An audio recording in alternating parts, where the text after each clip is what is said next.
Yes. Good evening. Welcome to Sistabiz. My name is Tamara Brown with my co-host, my wonderful co-host, Nicole Orr. Good evening, Nicole. Hey, how are you? Well, thank you. How was your week off from the show? We took our summer vacation. It was good.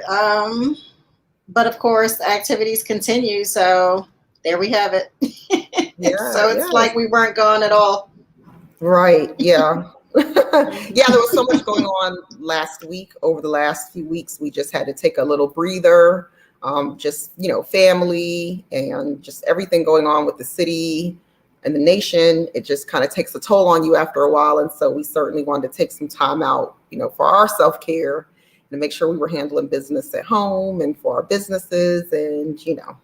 So we took a little summer break. So we are back and I'm happy to be back. There's so much to discuss, so much going on. I really don't know where to start. We're going to have a panel of a few people that's going to update us on a number of things that we've spoken about before. I'm going to update us on some new things. We're going to start off shortly with Jason Rodriguez. And we're going to break down the Baltimore City, the new old crime plan, whatever it is. He's going to talk a little bit about that. And then we're going to go on and talk a little bit about Poppleton. That's a show that we've done a few times. We're going to get an update on the situation there with the eminent domain and saving Poppleton for the residents there. And we're also going to have Mark Spencer come on, who has been on our show also before, with the OIG and PG County Sheriff's Office. And we're going to talk about like the IG report that came out in Baltimore City. So we're going to get our panel of experts to kind of talk about some of the topics that are pretty hot right now in Baltimore City that affect us. And, they happen to be some of our past guests. So as we wait for Jason to come on, we're talking about a lot of Baltimore City politics, but then speaking about some of my friends across the nation, it does seem like while I feel like Baltimore, things are exclusive to Baltimore, they're not. There's a lot going on in PG County, just south of us. There's a lot going on in Atlanta. There's a lot going on in Augusta. There's a lot going on in Oakland. Our Oakland show covers a lot of that on Thursdays. It's from 7 to 8 Eastern. It's just a lot going on in the nation. But of course, we are partial to Baltimore because that's where we are and that's where we do business. So we're going to also let our viewers for the first time chime in, jump online with us if you want to discuss something. Yeah, I'm scared.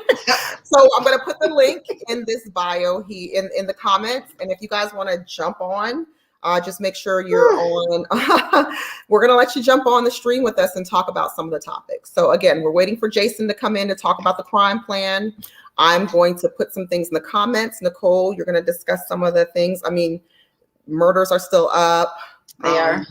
In a city where politicians, the sons of Baltimore, said that there was going to be equity. It's a city of inequity. They said they were going to be transparent. It's a transparent of murky, gray, no transparency. We've got issues in the schools.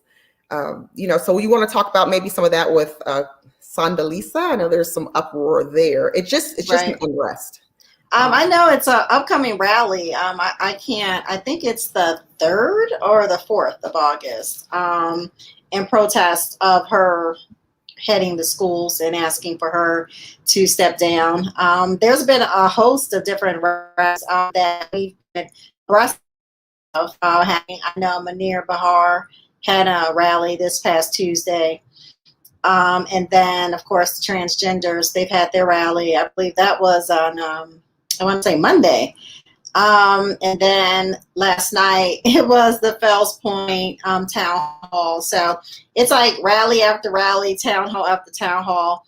People are really to the point that they want to be heard, and they want to be heard by all means. I guess the question is whether or not the administration is listening, because I've never seen it to this magnitude this early in any administration, where you have so many different rallies, town halls, and like people in an uproar. And I don't know whether or not the murder rate is any higher than at this time than any other administration. So, I mean, the numbers are high. One murder is too much. But what I will say is that the uproar that we're seeing across the city is very, it's different. It's very tense. And now we've been made aware of another town hall for the Po Home Project. So it's very interesting, all of these rallies, all of these town halls and stuff. So early in an administration. Hey, Jason. He's on mute. You're on mute. Good evening. Good evening. Good evening, everyone. I'm going to name you Mr. Lockout. I just don't know. I mean, I was at a town hall the last couple of weeks. You had one with Armstead Williams, and then you had one in Fells Point last night. And it's interesting. I didn't see any of our representatives at any of those meetings, and I didn't get locked out. So to tail off, we'll talk. Jason Rodriguez is back joining us to discuss the mayor's new, old, whatever crime plan that was released last week, and he was releasing it, I guess, at a local barbershop. He had a meeting at a local barbershop to discuss the new crime plan, and I understand you were locked out of that public viewing. I don't know what it was. I mean, all I know is that he said he was going to, well, the mayor, to make it clear to the audience, that he said he was going to introduce a comprehensive crime plan. And for me, being on the front line, on the battlefield in reference to public safety and holding police accountable, as well as holding folks in our own community accountable, I felt it was important to be there for the presentation. And unfortunately, we were able to attend. Fortunately, we were able to attend the one on Rose Street, and my partner Archie Williams had the opportunity to attend that one, which was the public health component being introduced out of the 3 phases. And then Antonio's barber shop, where I faced out, and I later on, asked brother Antonio, who owns the barbershop, what the deal was. I used to bring my son there to get his hair cut. So, I wanted to know what the deal was and why I was locked out. And he said it wasn't anything to do with him. It was the mayor's staff. And then so I said, okay, well, I didn't get to this one. Maybe the Coppin venue will be either outdoors or in a bigger venue. And so I figured I'd head up there. I get up there in plenty of time to get in. But I was told that they locked out once they started the event. But yet I still watch, folks that obviously had some sort of statue other than, little ghetto child, me, little ghetto child. So it's obvious that folks had a different status, walked in there with no problem. But yet Centurion Guard wouldn't let me in to the facility. So. You mean Big Mike didn't let you in? It looked like that was Big Mike in your video. I know Big Mike. He's... Well, look, so can you explain the crime plan to those that don't know what the mayor's new crime plan entails?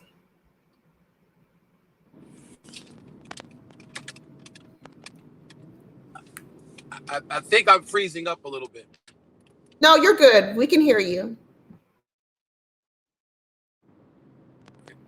So can you repeat that? You kind of sounded like I said, can you explain to our viewers some of the points and what the crime plan actually entails? I'm not sure why it's not coming through clearly. Okay. She was just asking, can you hear me? Oh, there you go. Yeah, about the crime plan. Yeah, what does the crime plan actually entail? We were asking that. So from what I understand, and I read through some of the 33-page crime plan, from what I'm looking at, it is something that I know that the grassroots community has been crying about for I mean, for decades. A lot of us have been talking about a more comprehensive plan, wraparound services, looking at this more as a public health issue, as opposed to always criminalizing people's pain and people's struggle. So I think that this is something that even prior administrations, I know that Sheila Dixon looked at some holistic approaches and wraparound services to address crime, going after repeat violent offenders, which I hate that terminology because to me, it really makes it seem like we're targeting our individuals who may have some trouble as opposed to giving them supportive services. But we've been asking for this for quite some time, and I'm glad to see that there is a huge push for this. The only problem is that a lot of these programs, they take time to come to fruition. They don't happen right away, and it takes time to build out. If you wanted to help reentry folks coming home to reassimilate, get jobs and things of that nature, there may be. I know for a fact because I spoke to a young lady who was involved in mental health treatment. And one of the things that her clinic does is they help to reassimilate men coming back from long-term incarceration because they've been so institutionalized. It's hard for them to adapt back into the mainstream of things, and so they need counseling and they need guidance. So if you start a program that's geared towards a certain group, whether it's you look at a youth initiative, whether you're dealing with reentry, whether you're dealing with homeless community, it takes time to build out these particular wraparound services. But meanwhile, we have issues that need to be addressed now, and that's the crime that's happening now. And the reason why we were so animate about pushing the aerial surveillance program was because we were looking at something that could address and stop the bleeding now, and not something that may take long term to build out while you're getting your funding for your nonprofit, while you're building your curriculum and your program to help individuals, troubled individuals. We need something done now, and that's why we were so animate in pushing the program. Correct. So we see something. I see part of the plan is to triple the number of city violence intervention programs currently offered by Safe Streets. And I was a little taken back while I recognized the milestone that was made in Cherry Hill with the support of some of these initiatives. I do also recognize that 2 members of Safe Streets are victims of murder. So as of recently, I mean this year. So I it's unfortunate, but we're relying on an organization that has experienced the same grief that they're supposed to be preventing. So what is your take on, and I get the wraparound services are needed, and we do have to look at this as a public health crisis, and that will take time. Other than the surveillance, because it does seem like this administration is not going to bring the surveillance back. What other solutions immediately do you think the city can do to help with this crime?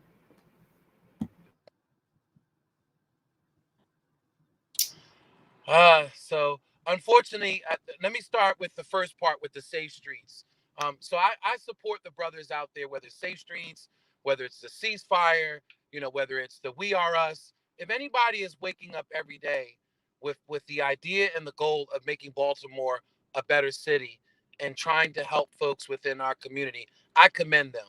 But when I look at certain things with Safe Streets, for instance, just breaking down one organization, in Cherry Hill, even though they had, that great accomplishment of no homicides, they had over 400 engagements, which shows me a community that has some deep embedded ills that need to be addressed, whether it's health, whether it's social behavioral, whether it's just family coping and family guidance, because some of these households are dealing with challenges in the household as far as the family structure is concerned.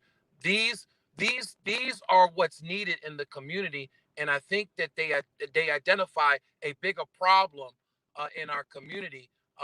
Those 400 conflicts could have potentially been 400 homicides.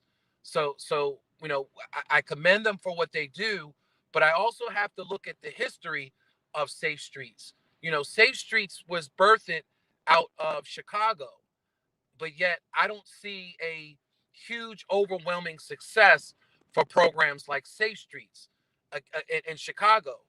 It is an ongoing, long term. You have to be invested effort, in order to really mediate the conflict that's going on in our community. And a lot of these programs, like Safe Streets, like Ceasefire, like We Are Us, they are more long solutions. As far as something as some as as as far as something immediate is concerned, I don't see anything immediate that could help. There was a young lady who was on Dr. K's show recently that talked about how could we fix a community like Sandtown, Winchester, and she suggested that we would need to invest easily over $1 billion of economic infusion every year, at least for the next decade, to try to fix all of the social ills that have been kind of systematically and systemically built in Sandtown, Winchester. So if you need $1 billion worth of infusion, and in some cases the city doesn't have that type of economics to really pour into these communities. I mean, well, put it like this: they have the money, but in some They're cases they're not pouring it willing into other to places. make the commitment Yeah. into these communities. But when corporate, I'm sorry. I think we have a little bit of a delay again. I'm They're sorry. pouring it Say it into again. they're pouring it into other places. Absolutely.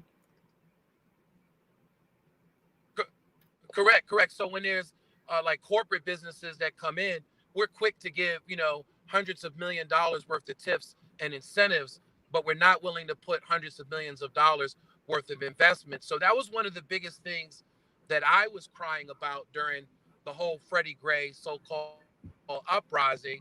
To me, the community was crying for investment. The community was crying for services to be poured into that community. And after, the first few gathering of meetings that happened in New Shallow Baptist Church, there was no formulation of an economic stimulus plan for that community to try to help that community rise out of the ashes, for what it's been put in because of failed past policies. So, unless we really get serious about putting the amount of money that's needed to be put in to correct the issues in our community, we're only going to be, constantly kind of tickling at the idea of trying to address these issues, but never really building up to capacity, to resolve them, unfortunately. Okay, Jason. I want to ask another question. Another point that was made in the new crime plan that it seems not so new. It looks at they're looking at economic status for employment and opportunities. So you talked about training returning citizens to go back to work. Jason, where are they going to work? Who's going to hire them, and where are they going to work after the training? Do you have any idea? I mean, my whole, and I don't want to get back on it, but my whole platform has always been the minority businesses that hire individuals returning citizens are not doing well with Baltimore City contracts where they should be. And they're going out of business as a result of contracting with the city. So our restaurants aren't doing great. Like, where are they going to go to work? Is my question. It sounds good, but you have a plan, but you have no place for anyone to go to work. Right. Right. That's all part of having a mayor that has a vision for the city. And I think, unfortunately, we've had leadership for far too long that hadn't had vision for the city. There was one mayor that did have vision for the city, and he made us a help and hospitality city. And I'm talking about Mayor Donald Schaefer, because that's where we really got the tourism and hospitality and the whole inner harbor, and it created jobs, and it was great. It was a great means of being able, to provide opportunity for those who may not necessarily have the educational level for something that may be higher of a trade. It helped for a while, but now we're realizing that we're entering a technological era. We have robotics and machine language, autonomous vehicles, artificial intelligence. There's so much, on the dawning of this new technological age that we're coming up on, and we haven't prepared our city. We helped the city the first time when we moved out of the industrial manufacturing era of Bethlehem Steel and General Motors and those particular industries, which were great middle class jobs that sustained families, Black families in Baltimore City for many years. But those jobs are gone. And we've seen what happened. We really placed ourselves in a very vulnerable situation by relying on one particular industry like hospitality and tourism, because we see now what happened during COVID, and there is no tourism and hospitality, and you're seeing restaurants dying, and workers, tens of thousands of workers that are out of work, because of the shutdown. So we have to really have leadership that's willing to look at what is needed, as far as infrastructure is concerned, and making sure that we have qualified employees here so that we're hiring folks from South America and Central America, making sure that we're getting ready by making this a smart city, having Wi-Fi and fiber optics everywhere, and making sure that we're prepared for the next wave of innovation and industry, that's going to hit us, really hard. Matter of fact, Fortune 500 magazine predicted that it's the African American community that's going to be hit the hardest because of autonomous vehicles, automation, robotics. We're going to be the hardest one hit because we tend to be in those service-driven, related industries. So, we need leadership that has vision to take us to the next level, and so our workforce can have those jobs, prepare us for those jobs, prepare us for those industries. We're not prepared. Right. So I just wanted to remind any of our viewers, if they want to jump on, this is our first time doing this, Jason, having viewers come on and speak their piece. If anybody knows, because I don't know, what the current mayor or the current administration's vision for the city is, please jump on and let us know. The link is in the comments. I'm curious. I really didn't pay much attention to Brandon because I had no intentions on voting for him. He is currently the mayor, so I don't know. When I moved here, I was concerned about, when I first moved to Baltimore, I thought, what is the industry? They talked about the shipyard, but I don't know with the port, what are we known for? What is our industry going to be? We don't have that. Crab cakes. Right, but I mean, that can't be it. So I'm encouraging our viewers to jump on. You can click on the link. You have to use Chrome or a Firefox to get in. I would love, or just put in the comments if anyone knows. I mean, Jason, maybe what is his vision? He's talking about this crime plan is going to take 5 years. He's not going to be here in 5 years. I can guarantee you that. So hopefully it comes to fruition. But yeah, he's not going to be here in 5 years. So, well, does he have time to turn it around? No. Like we said, he's already had I've never seen this early, or even in any administration, where different facets of the communities are just uprising.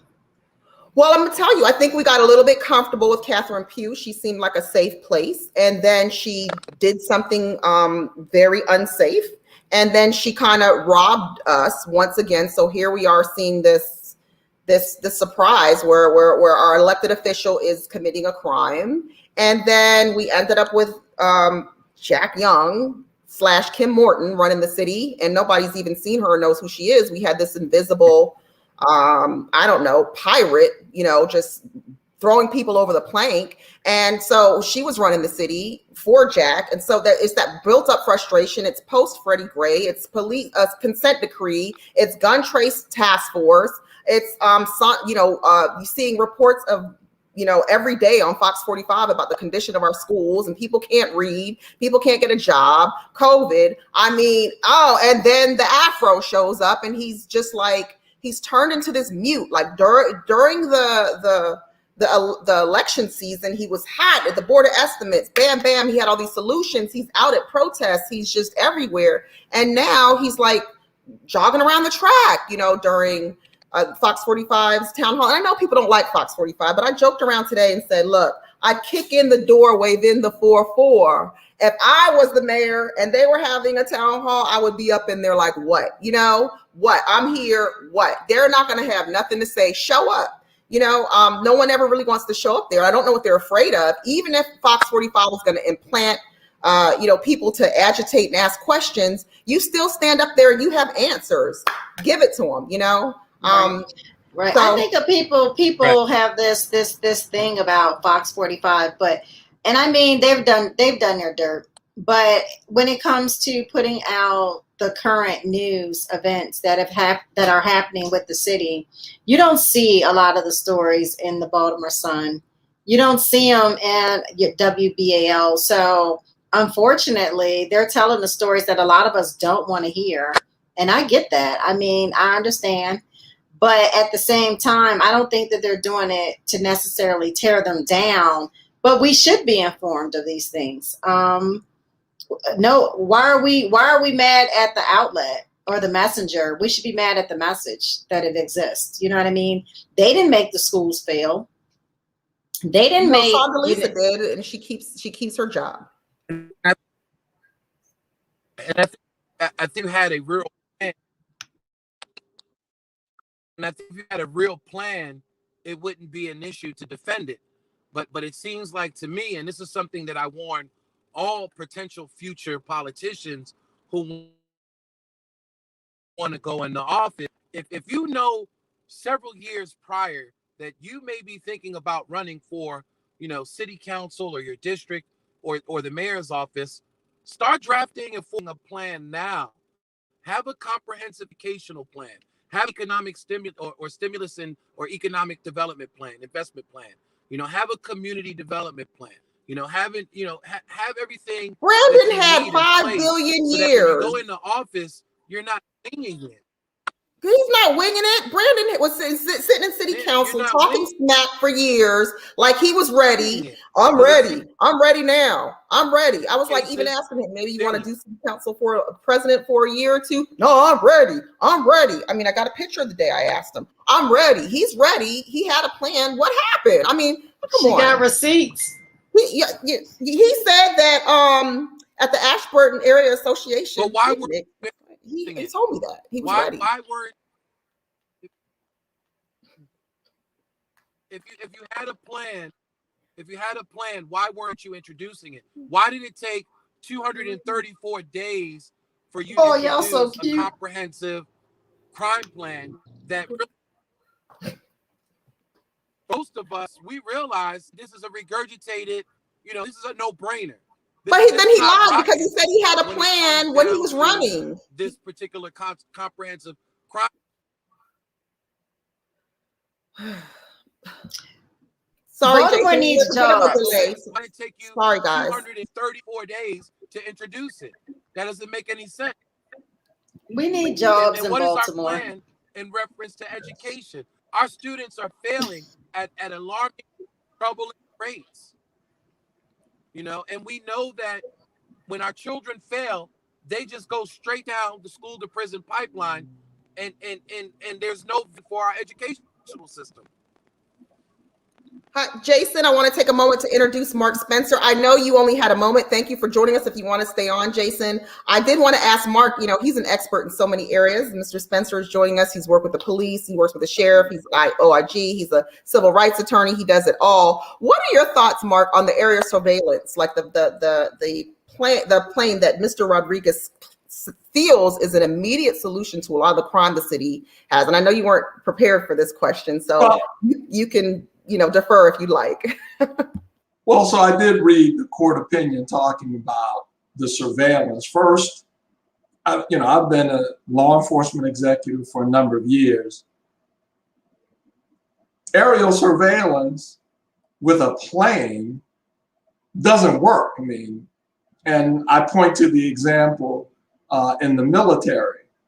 So for example, the U.S. Army is moving towards small drones for aerial surveillance and reconnaissance, kind of like what you see the kids using. They're more sophisticated, but look, what does an airplane flying over a particular part of the city do other than create the image in the minds of the residents that they're under siege? I think it's kind of ridiculous myself. And when I first heard about it, it seems to me more performance art than effective policing. I haven't known of any other community where, as a surveillance tool and a deterrence tool, a fixed wing aircraft is effective. That's not policing. That's not effective. That's not community policing. And so I think it's something that, when I first heard about it, didn't make much sense. And having read more about it, I think it's ineffective and a waste of taxpayer money. Well, thank you for that. Jason is a huge supporter of it, and I would love to have you both back on and maybe some point and counterpoint on that. I just don't know that the city's even considering revisiting it, but we just don't know what the immediate solution is. We just don't really have that. But Jason, again, if you want to stay on, thank you so much for your time, for coming and trying to break down this sophisticated crime plan that is now in place for Baltimore City from our mayor, who is hitting the ground running away. Thank you so much. I appreciate you, Jason. Thank you, Jason. So really quickly, we're going to also add in Sonia Eaddy, who's going to give us an update on her eminent domain in Poppleton, what's going on there. And then Mark is going to talk to us. Mark said something to me this evening that I want to get back into that discussion. Mark is going to talk to us a little bit about the IG. I want to talk a little bit about IG report that came out. I want to gloss over that really quickly. A few IG reports came out. One I found in particular today at the Board of Estimates, where an employee, there was a settlement for an employee. We're going to talk about that and her being a whistleblower. I want to get into that. But before that, I don't want to take up too much of Miss Eaddy's time because she's such a busy woman these days. Miss Eaddy, we just wanted to get an update. A lot of our audience have watched us interview you about the eminent domain situation in Poppleton with a new developer, La Cité, coming in. And can you just give us a quick update on where you're at and what's happening next? Oh, right now we are just, hi, everybody. Thanks for having me. I'd like to say that first.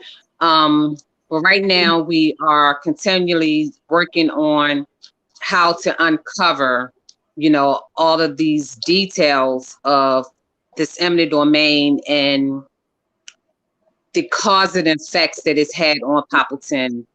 There's been a lot of media coverage and we're getting different responses from the developers and also from Brandon Scott, none of which has been productive for the community. So you have, so Brandon Scott did, I'm sorry to interrupt, I just want to kind of get to a point. Brandon Scott did say that, after a few weeks ago when you all had the rally, Brandon Scott did say that his housing, someone from housing would be in touch with you all, correct? Did that occur? No. One of the things that we wanted to send back to him is that we've gone that route already. And that's not what we are looking to do. We wanted to speak directly with him. And so have you spoken to him at all? No, we have not. Okay. So Brandon Scott, who ran on equity and bringing resources, and I do believe he said it even recently when he was meeting with some of the state delegation about putting resources back into the neighborhoods, has not had a conversation with you yet. I did see him in a photo in the Baltimore Business or Biz Now with the actual developer a week or two after you all had the rally, he was smiling in a new photo with the actual developer. So he had time for that, but he has not had time to pick up the phone or send a dove, I don't know, a doe, something with a message, a bottle with a message, like something. He didn't throw anything, with nothing, no communication at all. None whatsoever. Not little Brandon. I saw him with his little things on. It's like, anyway. Yeah. And I think that that's really what pushes us to even want to fight back harder, because, he was voted in, for us, and it's really like a travesty that we have to endure what we are enduring, and to feel like, your mayor does not care, because that's really the signal. But he acted like he cared when we were voting. I mean, I really saw him like late one night in front of City Hall when people were protesting. He was out there, He does have the chance to do the right thing right now. And I think that he needs to grab it because he has the opportunity to be a superhero in this whole story. They talk about Black legacy, home ownership. But if you take a home, you should replace a home. And it should be affordable. It should not be replaced with rental properties. I'm all for the Black developer, because I have Black sons. I want to see, someone be able to take advantage of it. Now, while I understand he did not employ many of us in building, that development, I mean, that's pretty weird to me. But I'm hoping for the next phases he does. But back to Brandon being a superhero, he has the opportunity to revisit that home ownership element instead of allowing the developer for 2031, because that's a long time.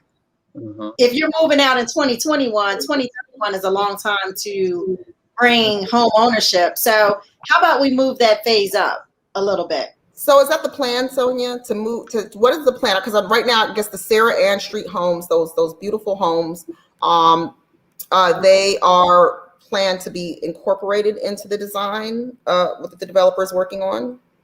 That's what we heard. But again, we can't trust the city. That document has been out since the beginning, for those properties to be added to to chaps for the historical registry. And so for them to ignore and keep pushing, but you keep including other properties, it for us, we don't know. There's no transparency, and because we don't know, and that agreement expires in December, the developer telling us, oh yeah, we're not going to tear them down. We're going to incorporate them into the development. Well, what does incorporating them into the development means? Right. We don't know, but we do know what we have learned is that those properties, the Sarah Ann Street properties, were supposed to have been taken off of the list and rehab for home ownership. And so if you're going to abide by the LDDA, if it says that they are to be rehabilitated for home ownership, then we see that could be a focus, for the future plan is to build out the home ownership. Because instead of continuing to bring forth these apartment complexes, which doesn't really put a tax-based, return in the community that benefits the developer. So if you bring back the home ownership portion, which is a part of that LDDA agreement, if you bring back that home ownership portion, then that will bring back stability to the community. That will bring investment back into the community. The community, it will help to also stabilize the existing homeowners' property values. Because right now with this continuing apartments is making more of a transit neighborhood, and so it's not good, for people who are vested. So if we can sit down with the developer and the city and see how, they can focus the plan, and that's really why we're trying to hold them accountable to the LDDA, because that's what it speaks to, home ownership. And so Carlton Avenue, West Mulberry Street. All of these are the prime location to honor that agreement with the home ownership opportunities. Okay. So there's his chance. There's his chance to say, hey, Mr. Developer, move your phases, provide some home ownership opportunities, whether it's 50, 100 homes, bring it in instead of phase 4, 2031, because Bring my it in kids now. will have kids. I'll be a grandmother by then. Bring it in now, because those people that are being pushed out want to come back. And I think it aligns right with the whole highway to nowhere, the changing of Black legacy. Bring in the homes. That's all you have to do. And So I think that'll help. It And I sounds just like a wanted to breakdown of communication, and I think when we have any TIF funded projects, they should have to include not only minority participation goals, which nobody follows or monitors apparently, but it should also include that they should have a community liaison that is a part of the community, that is paid for by the developer, that communicates to the community issues such as this. Because I'm going to give you a free nugget, Mr. Developer, because that's what I do, and and City of Baltimore, because they're always taking free information from me. Maybe that's something you ought to do. Just make sure that your community, within those TIF projects, you have to have a community, community engagement, a liaison, and that developer pays that liaison. So, guess what, Baltimore? You've created a job out of those TIF funds that you're giving to these projects, and you have someone in the community that's getting paid, that's talking between the developer. Can they be a minority? Well, they should be reflective of the community. And they should be selected by the community. I just want them to hire more minorities. Well, we'll find out how he's doing real soon, won't we? I just wanted to add, because of the displacement, all of our neighbors who we have lost that were homeowners, this will give the homeowners an opportunity that they were told, we will have the first opportunity to come back. And so those who have already been displaced, this will give them the first opportunity to come back as a homeowner versus trying to move into one of his apartment complexes, is what you didn't give, the city didn't take from you. And so that would give that opportunity. And also it will show that there's no reason for them to tear down my property. You're bringing home ownership. You're not tearing down the Servant Ann Street houses. You're bringing home ownership, and so all of this can be incorporated with the new NEO, and we have an example of the type of homes that I live in, which I just recently found out that it was not built in 1900, but it was actually built in 1800, between 1871 and 72. And so that's a historical piece of property. And I think that they can use what we have here, as a sample home of what they can bring back to Poppleton that they tore out. Thank you. And it works with displacement. Thank you, Sonia. So what is next? What's the next event, community event that people can participate in or should know about? So I don't have a date. We had one, we pushed it out, but we're working on a town hall meeting. And that town hall meeting is going to be a representation of Poppleton and Poppleton's issues and concerns, but how we as neighborhoods, can work together, to build our communities in the city, and trying to get the city to listen to the communities and have a community inclusion on what our neighborhoods as a whole should look like. Thank you, Sonia. And how can people get information about participating in the next event? Is it, I think there's an Instagram page, Save Poppleton. They do post a lot of information there. Well, thank you so much for your time. I've seen you all over the news. I appreciate you jumping on and talking to us and giving us an update. And we'll keep updating our audience. Thank you. This is an awareness. It's time for Black people to wake up. This is just a call. Yes, wake up. And we have our generational wealth. Our property values, all of these things that we need to get in front of. It's time for us to take back our land. We need to become owners again. And so this is why the call is for Black people to wake up and let's take a stance. Thank you. so much, Sonia. Sonia for mayor. Amen. Okay. Thank you again. So now we're going to, if you want to stay on, Sonia, you're welcome to. Mark Spencer. Mark, we spoke before the show, and Mark is just someone that I hope I can be like someday. I don't know if I can fill those shoes. But Mark, you made a comment about the politicians, the Black politicians that were putting in place, and who the way you put it was so eloquent as usual, and who profits from those things. Can you start with that, please? Yeah. So can you hear me, everyone? Absolutely. And So nice said hello again. Good evening to everyone, and to my Shiro, Tamara Brown. My son is not home, but you see I'm online. First, let me kind of echo what Sister Eaddy said, and it goes to our same theme, and that is, unfortunately, I think our politics for decades now in the African American community have been edging towards the more anti-democratic nature of really, ownership and capital is pushed to exploit our communities but pay nothing back.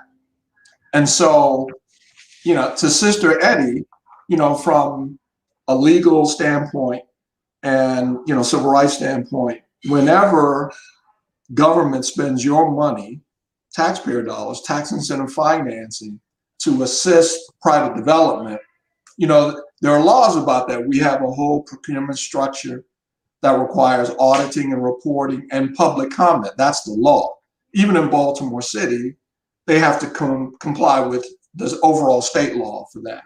So first things I'd say is, one of the tools I'd ask you to consider using is the Public Information Act, which requires government to tell the truth about what it's doing. And there's a timetable and there's standards. Well, Mark, that's what I'm saying.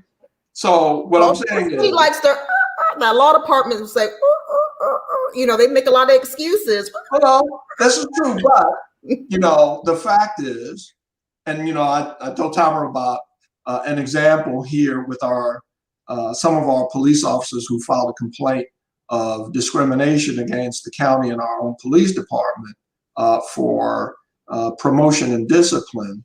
The fact that you create a record, a public record of asking for information concerning development in your community, and you're entitled to that by law. And the fact that there's a record of that means that you may have the opportunity to go before a judge and argue, well, they haven't produced this information as we're entitled to as citizens and taxpayers. Where is it? So that undergirds your opportunity to examine. Well, we're waiting on it, Mark. We've actually done that. And we started with the minority and the participation for minority contracting, which is part of the agreement with this particular developer. And it went to the law department where I used to work and where the Minority Women's Business Opportunity Office is sitting, and where the file cabinet to the left, right under the window to the farthest to the corner of City Hall, in that office I used to sit in, where there was a file cabinet with that information in it. And when we asked for it, the city said that we had to go to housing to get it. Now, even though the law department kept it, that was their response. So here we are. We're waiting on that, aren't we, Miss Eaddy? Yes, we are. And that time is up. So, yeah. So, but I want to say to everyone, but again, to Sister Eaddy, don't feel alone. Many communities, particularly communities of color, are struggling with this, particularly with the advent of gentrification. Whites want the cities back, and they're using their political influence, particularly even among the Black political establishment, to get the goodies that they want. I was saying earlier, I read the article about Johns Hopkins moving forward with this plan to create their own police force. It's like, wait a minute, that's interesting, particularly in the city that is experiencing such, serious and dire financial straits, how this is possible, and what is the role of the city council in assessing the viability of this. I mean, you guys are under a current consent decree for your police department that's costing the taxpayers millions of dollars to comply with, and Hopkins, exercising its outsized political influence, continues to push for this. So again, for me, this is an example of the phenomena that communities of color all across this country are experiencing, and that is the disconnection between the actual people, the residents, the constituents, and the people who are politicians making decisions. Quite frankly, because, there's a sense, I think, not among all politicians, but they realize where their campaign contributions are coming from, who they're listening to. And like in my own county, Prince George's County, it's the Mandarin class, the Brahmins, who have long financial ties and interest in development and extraction from the community. Most of them don't even live in the community, but they make their money in the community, but they have no real historic connection or sense of investment in the people of the community. That's right. And the politicians reflect this disconnection. It's quite undemocratic.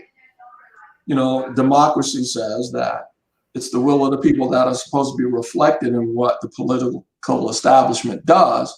But we see this every day. I mean, the people say they want jobs and development in their own cities, in their own community, in their own blocks, their neighborhoods.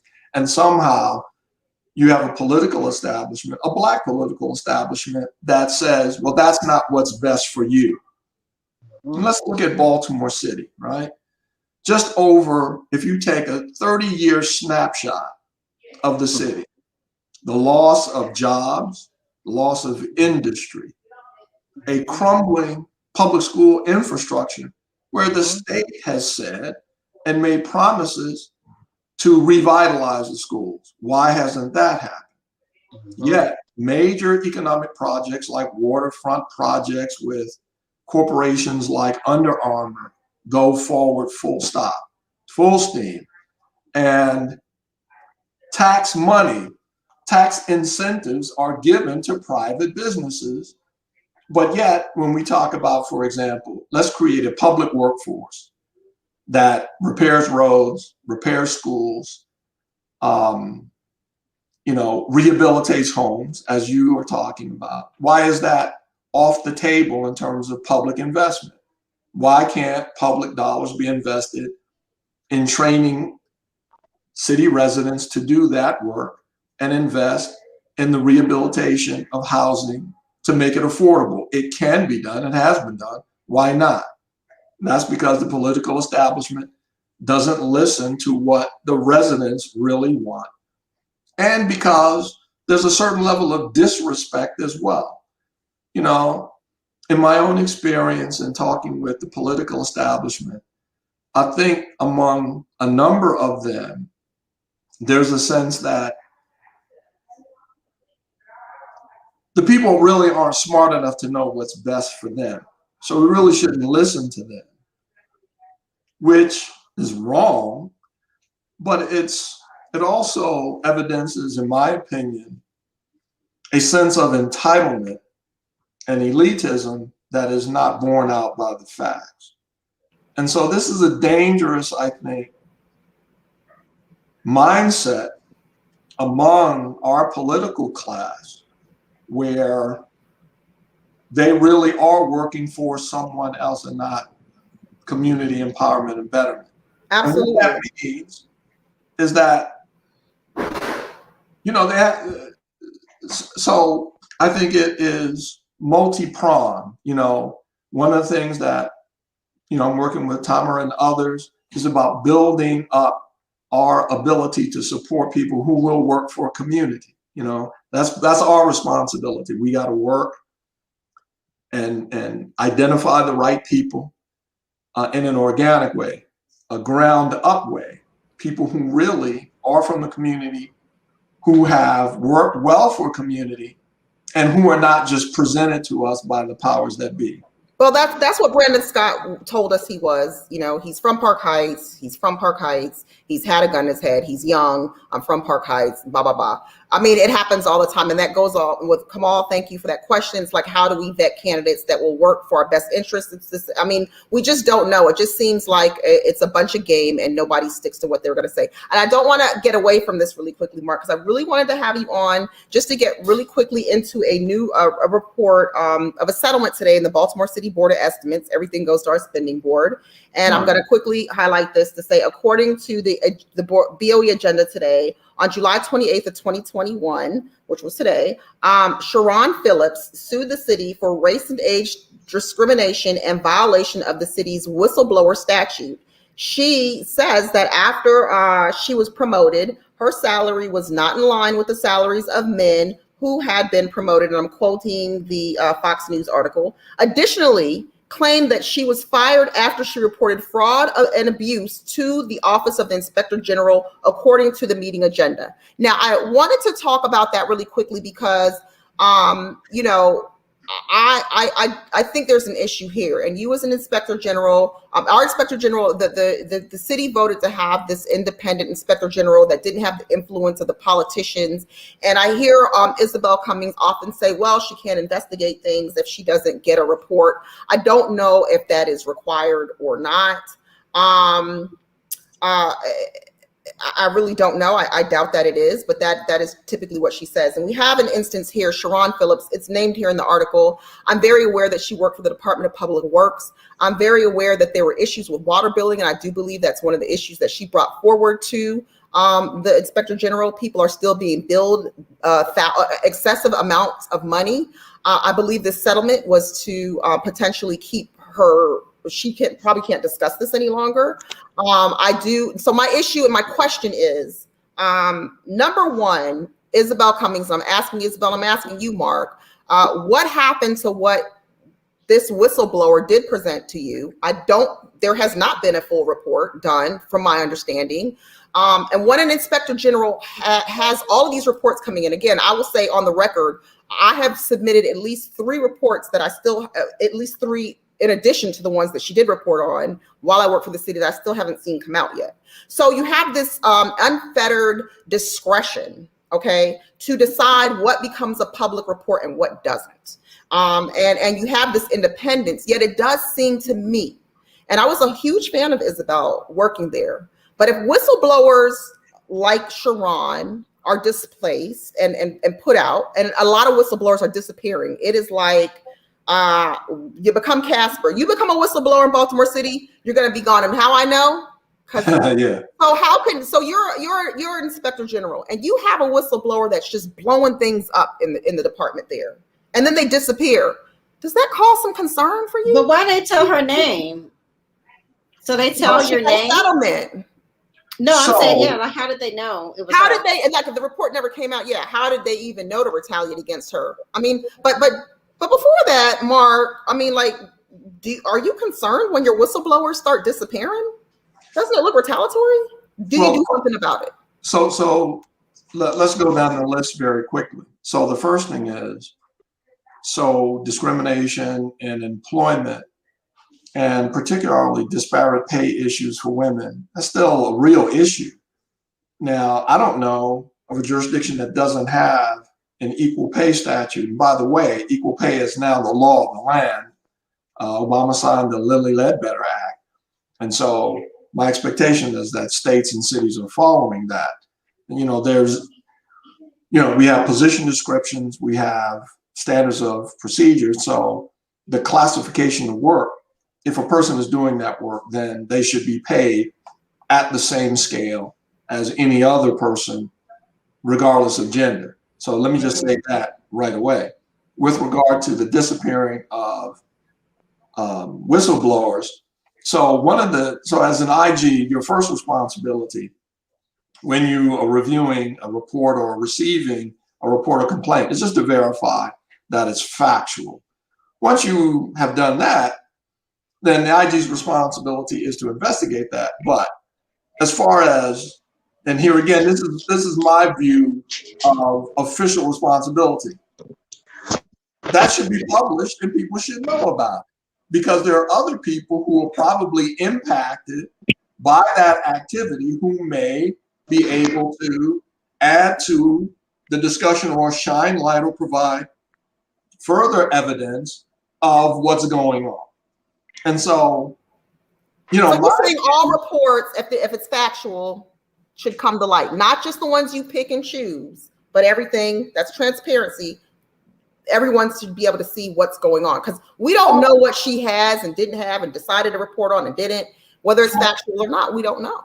From my standpoint, as long as it doesn't involve information, for example, that's confidential, like somebody's personal information like health or, you know, a business plan or structure, even a complaint should be public. And in fact, that's easily done with technology. You can list, you can use media, social media, and the internet to publish the reports that you are reviewing and making commentary on, the investigations that you are conducting, and complaints that you get. I mean, for example, as a lawyer, if someone files a complaint in a local court or federal court, I can go online and see it and the allegations that are made. Why would the IG's process be any different? So, okay, anybody, and I want you all to ask that. So everyone that lives in Baltimore City or surrounding areas, pick up your phone, call that waste, fraud, and abuse number that Isabel has published,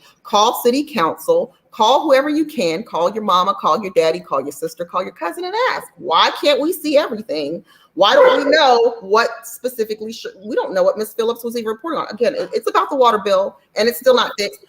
For example, like Sister Eaddy talked about her community and this struggle about affordable housing and gentrification, I'm calling it, displacing people for other types of housing. Well, if her community group has done investigation, put together facts in, you know, written form that other people can be educated and enlightened by, and they have filed that as a formal complaint with the Inspector General, just scan it, put it online so that people know this is one of the complaints that we have in hand. Thank you. What's so difficult about that? Well, what's difficult about it is, and I'm going to say it, and again, I worked closely with her when I was there. I did all I could do. I was very supportive of her office, but stepping back and looking at all the whistleblowers like myself that disappear and there is no repercussion whatsoever, and excuses are made for people that are abusing their power. Isabel is not doing her job, and I really do feel that in my soul. There's a lot of investigations that aren't happening. When they do investigations, information is left out intentionally. I think that they feel that the constituents are not intelligent and we don't know what's going on. And she's allowing whistleblowers to disappear and she does not do anything about it. That's dangerous. Let me answer this with an example of what's happening, for example, in policing. So beginning in 2022, the General Assembly has just passed a law saying that, one, that all police personnel files, unlike in the past, are now going to be open to public inspection upon appropriate request. Further, police discipline will also be open to public scrutiny. Already we have a system where administrative hearing boards for police officers accused of violations of the standards are open to the public, and that law enforcement agencies are responsible for publishing and notifying the public of upcoming hearing boards that they can attend. Also, I just, for example, responded to a Public Information Act request for the reports that we are required to send. Well, we did it in summary form, but every time that an officer separates from a law enforcement agency because of an investigation or related to discipline, and they have a change of official status, we have to report that to the Maryland Police Correctional and Training Commission. I just answered a Public Information Act request that wanted to know the names and the circumstances of each one of those officer separations going back to 2019.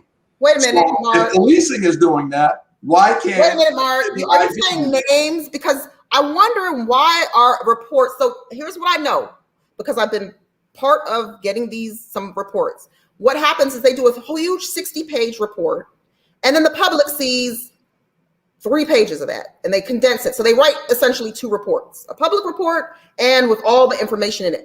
Why is that? I mean, it's public dollars that are being wasted, spent, and abused. It's public, it's employees. She doesn't put the names in. Nobody knows what's going on. There's no hearing. There's no nothing. It's just some little thing like someone in this agency did something and blah. And unless like one of these newspapers figure out who it is or what business it is, nobody knows. Okay, they don't even give names. I got to give the lawyer's answer to this. I know you guys are going to poo-poo this, but you know, the law of the state of Maryland favors public disclosure. You can't redact a document or fail to publish a public document paid for with public dollars unless you tell the requesting party exactly what you're not producing and why. Well, when every week. One of our newspapers tried to get that full report of one of the recent IG reports, they were told they couldn't disclose that. I don't know. Well, their lawyer should have been standing before a judge and arguing under the Public Information Act that they're required to produce it. Shame on you, Isabel Mercedes Cummings. Shame on you for number one, using your staff to do 2 separate reports and not giving us all the information. And here's what I'm going to say, because I watched it happen with my own 2 eyes. Okay, I understand staffing can be challenging, and doing these 2 reports, that's wasting, that's fraud, waste, and abuse, ma'am. And so you do these 2 reports, and but during the election, when the comptroller was running and Joan Pratt had all this stuff going on, honey, reports were coming out every 3 or 4 days. So now you're using this investigative strife, this power, and it became almost political. I mean, reports were just coming out left and right during the election season, which kind of steered people a certain way. So you're abusing your power. And I'm sorry, something's got to change, but I'm almost afraid of who they would bring in if Isabel did go. So here's my suggestion, Isabel or cronies or whoever is watching is going to go back and tell her what I said. My suggestion is, Isabel, do the right thing. Maybe perhaps you should start doing what you're supposed to do, putting the full reports out, not picking and choosing, letting the public know what you're investigating. I have no idea what she's investigating until it comes out. I have no idea what this whistleblower, well, I kind of do, submitted that didn't come out yet. How does the public know she's really doing her job? She's part of the system. So I recommend you fix it. You know, I hope, hopefully she'll fix it. But the viewers that are watching, that are spending tax dollars in this city, that their money is being wasted. 2 reports? We just need 1 report with all the details. Gracias. Well, she says she's investigating the people that are, I guess, looking at her job performance. Right. So they did do this, what is it? The panel that's supposed to review, because she's independent. So it's an external panel. And her comment is, well, she is investigating a number of people on said panel. And they're not fans of her. Like, you know, the city council president, she's investigated his wife, Marilyn Mosby, our state's attorney. You know, he's got some people that she knows have issues with her in those roles that are supposed to be reviewing her performance. And what are they reviewing? Is it going to be public? Are they going to look at how many complaints she gets and how many she actually reports to the public? I mean, I don't know. I just feel like we voted this independence and we're not getting anything independent. I mean, when I went to her and told her how I was being bullied by that Dana P. Moore like crazy, she's just like, that's Dana. No, that's not. You don't do that. There's like bullying statutes and whistleblowing. And, you know, she ended up doing what she did with me. But it's just very, it's abusive, and people have no place to go.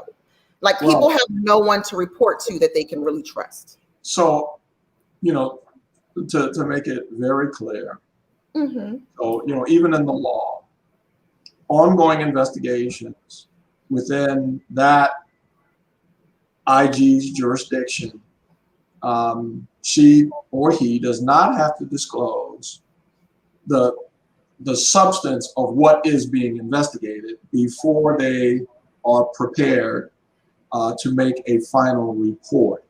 But that is not, for example, unless, you know, there's a particular sensitivity that they can explain, that is not an excuse for the failure to disclose whether or not you're actually looking into certain complaints that have been made. So, for example, again, I'll just use Sister Eaddy as, a case. If her group filed a complaint with the IG, there's no prohibition on disclosing that they've received a complaint or reviewing the substance of that complaint and letting that be public. Now, what her investigators in office are doing during the pendency of that investigation, yes, that can be made confidential and probably should. But at some point, it's not to infinity. There's an expectation of finality, that ultimately it will be resolved. And again, this goes to what's happening in the police world. Not only is finality required, but a resolution, and then we have to make a report and a response in written form to all of the concerned parties. And this is all in the public domain. It can be read by anyone. The full report of all details after the end of the investigation. Should we see who was interviewed? Like the whole details, or should we be getting this almost, a redacted report, a summary? For example, it should be the full report unless, for example, there were confidential informants, right? Oh my gosh. But even if it was confidential, you don't say who the informant was, but you do say what you investigated, who you spoke to, No. So let me be specific. So for example, in my world, that person will be confidential informant number 1 and confidential informant number 2. But bad guy number 3, you should name who the person was that was conducting the fraud, waste, and abuse, right? Well, so no, the investigators are not, confidential. They're public employees. So no, I'm talking about the person that they investigated. Let's say I decided to use my vacation and bill the city while I was on vacation. Should they know my name when the report comes out? Should they know it was me? They should know your name when the report is concluded. Ay, Dios mío. Wow. We don't get that. The city does not get that. It's the person. Well, see, sometimes we don't even really know. Damn it. And again, taking my example. So if the complaint itself is a public matter, right? Yes. The investigation may be confidential depending upon the witnesses and who is spoken with. But once it is resolved, all right. So let's say in your hypothetical, and I'm calling it a hypothetical, that a person was accused. It could be me, No, you can say it's me because I wouldn't. I faced an internal investigation before, and then the Washington Post called me about it. It's supposed to be confidential. It's a personnel matter. They called me about it, and I had to acknowledge, yes, a complaint was made, and I'm being investigated. I have not been interviewed at this time. You can call me back, in a couple days, and I'll tell you I was interviewed. So the personnel matter, they can just say, "Oh, it's a personnel matter," and nobody can know about it. It depends if they qualify as personnel. If you're a politician, you're not an employee. Okay, so an employee. So let's just say I'm employee number 1. They don't have to disclose my name. Is that why we don't get the names? Because usually it's employee number 1 that's doing the fraud, waste, and abuse. Because the public official, unless they're in an election that against one of their friends, then they don't get disclosed. So I'm just saying they're investigated. I don't read the current law to say that confidentiality is required if that person is a public official. For example, if it's me, if they're investigating me, I don't have a right to suppress the fact that I'm a public official and I'm being investigated. What if it's a civil service employee? Just No, absolutely not. Again. Wait, absolutely not what? No. And again, it's the nature of the investigation. Now the investigation is over. If a public servant is the subject of a complaint and is being investigated, unless there's something extraordinary about it, I don't see where I don't read the law to say that confidentiality is required. And Well, Mark, why is it that let's say that I'm a procurement officer in DPW. Yeah, that's a good one. Go ahead. Allegations have been made that I'm taking bribes. That sounds about right. Keep going. Sorry. Taking bribes from contractors. There you go. Sounds about right. And it's a written complaint. First of all, the complaint is in the public domain, in my opinion. The fact that they're investigating it is in the public domain as far as yes or no, we're doing one. Now, during the pendency of the investigation, no, you don't disclose what you're doing. You just told the public we are investigating. It's the same thing like with a police shooting. And so at the conclusion of the investigation, it's yes or no, these were our findings. And that belongs to the public. Hold on. Let me find a little banner. I'm just getting new to this. I've got to post something before and we're going to wrap this up because I've got a hot date tonight. And it's my birthday tonight, but I'm still on here. Birthday. Happy birthday. Thank you. Happy Where's the birthday. little breaking news ticker? Okay, well, breaking news, Baltimore City. The Office of the Inspector General is not disclosing everything that they should. So there's another breaking news for you all. And I know they have these OIG conferences, and you may see her. She might be mad at you if you see her, Mr. Spencer. But they're not, because I was wondering, like, old reports used to have names, and then all of a sudden names started disappearing. So that's the way you protect people. And what happens in Baltimore City? I can name a few people that are in Inspector General reports that you can go see online, but their names are not in it. But they move them to another agency, and they kind of push them around if they're friends with the right people. And so they keep their jobs. So why would they want to disclose the name? Because then someone like, I don't know, Joseph, who's watching this show, can go online and see how much this employee is still being paid after an OIG report was released on them. And that would be terrible. Well, So I would say that the exclusion or redaction of a report with people's names without further justification would be subject to disclosure by court order. I mean, I don't see how you protect that under the Public Information Act. thank you so much, Mark. We received documentation where a lot of it from the state is completely blacked out. But again, it can be blacked out, but they can be challenged, and they have to identify under which provisions of the law they're excluding that information. You just can't black out information because you feel like it. It's got to be under some exclusion that is allowed under the law, and you better be able to explain it. Ooh, well, there you have it. We're getting a short end of the stick, but what's new? I would like to say that our Inspector General was the hero, and I thought she was, but they're all part of the same system. Unfortunately, Baltimore City, it's a sad day, very sad day in Baltimore. Well, Work to be done. A lot of work. Thank you so much, Mark, for your insight. As Always usual. a pleasure. Your Always transparency. Happy birthday. Nicole's got some places for you, and where you can move here so you can run for mayor or something, so you can clean the city up. You gotta ask my wife first. I don't know.